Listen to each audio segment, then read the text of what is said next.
నిలిచిపోయాయి. విషయం తెలుసుకున్న దిలావర్పూర్ తహసీల్దార్ సంఘటనా స్థలానికి చేరుకుని ధర్నా విరమించాలని కోరగా కలెక్టర్ వచ్చి స్పష్టమైన హామీ ఇచ్చేంత వరకు ధర్నా విరమించమన్నారు. మొక్కజొన్న కొనుగోలు మార్చి నెల నుండి ప్రారంభించారని ఇప్పటి వరకు మొక్కజొన్న కొనుగోలు చేయలేదని రైతులు ఆవేదన వ్యక్తం చేశారు. ఇంకా 4 రోజులు గడిస్తే వర్షాలు ప్రారంభమవుతాయని అప్పుడు రైతులు పూర్తిగా నష్టపోవాల్సిన పరిస్థితి ఏర్పడుతుందన్నారు. వర్షం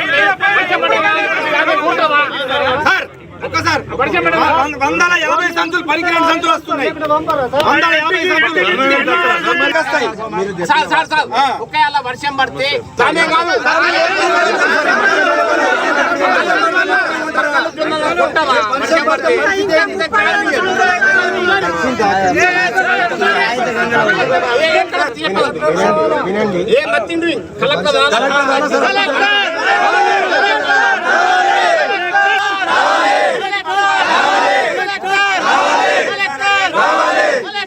మా రైతులందరూ తరఫున మాకు ఇయ్యాలన్నాక మా సొంత బ్యాగులు పెట్టి మొక్కలు ఇక్కడ ఏది కాంటలు చేపించాం.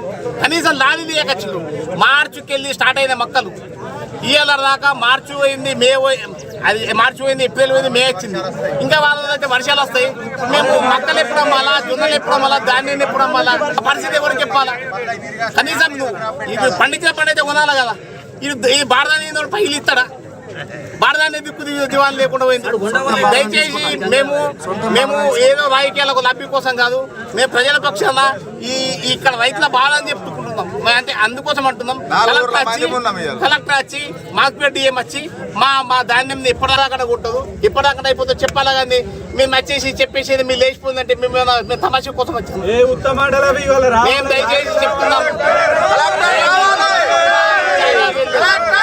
పంట వచ్చింది, జొన్న పంట జోకినాం.